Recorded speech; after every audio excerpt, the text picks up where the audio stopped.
காலை நேர விண்ணப்ப ஜெபம்.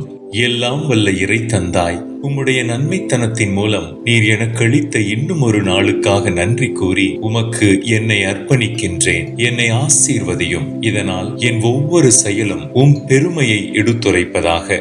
என் விமரிசையை ஒளிரச் செய்யும். என் ஆளுமையை பலப்படுத்தும். என் இதயத்தை வழி நடத்தும். வாரும் இறைவா, உம்முடைய ஏவுதலால் உம் முன் நான் நடப்பேனாக. என் செயல்கள் ஒவ்வொன்றுக்கும் துணை நிற்பீராக. என் ஜெபமும் வேலையும் உம்மில் துவங்கி முடிவு பெறுவதாக. விண்ணக புனிதர் அனைவரும் நான் உம்முடன் இணைந்து உமது ஆசீரால் உம் சித்தத்தை நிறைவேற்ற வேண்டும் என அவர்கள் ஜெபிக்க வேண்டுகின்றேன். என் நண்பர்களையும் அனைத்தையும் படைத்த இறைவா, இன்று நான் சந்திக்கும் ஒவ்வொருவரிடமும் அன்புடன் பழக உதவும். அனைவரையும் அன்புடன் அரவணைத்து நல் வார்த்தைகளை நல்கி அனைவருக்கும் நான் உதவிக்கரம் நீட்டி வாழ வரம் அருளும். ஆமேன்.